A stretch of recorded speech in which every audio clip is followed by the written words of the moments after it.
বাংলাদেশ কৃষি বিশ্ববিদ্যালয়ের আবাসিক হলগুলোতে সিট বাণিজ্য, ডাইনিংয়ের টাকা আত্মসাৎ, গেস্ট রুম নির্যাতন, র্যাগিং সহ বিভিন্ন অপকর্মের অভিযোগ রয়েছে ছাত্রলীগের বিরুদ্ধে। গত 5 আগস্ট আওয়ামী লীগ সরকারের পতনের পর সারা দেশের মতো বাংলাদেশ কৃষি বিশ্ববিদ্যালয়েও নিয়ন্ত্রণ হারিয়েছে ছাত্রলীগ।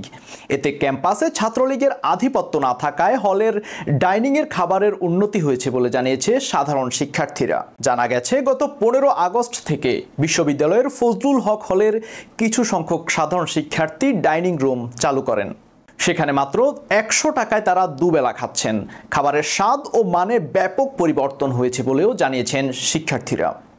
এদিকে অল্প টাকায় ভালো খাবার খেতে পারছেন বলে উচ্ছ্বাসিত শিক্ষার্থীরা।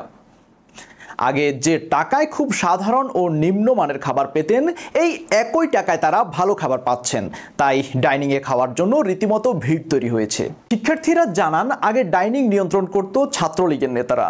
তারা ডাইনিংয়ের টাকা নিজেরা ভোগ করত। এতে ডাইনিংয়ের খাবারের মান ছিল নিম্ন, কেউ খেতে চাইতো না। জুনিয়রদের জোর করে ডাইনিংয়ে খাওয়ানো হতো, বাকিরা বাইরে হোটেলে খেতেন। কখনো কখনো পুরো মাসের টাকা নিয়ে 15 থেকে 20 দিন পরেই ডাইনিং বন্ধ হয়ে যেত। ছাত্রলীগের বিরুদ্ধে প্রতিবাদ করারও সাহস পেতেন না তারা। দর্শক, এই ছিল এখনকার মতো। আমাদের পরবর্তী সংবাদ দেখতে চোখ রাখুন ডন বাংলা টিভিতে।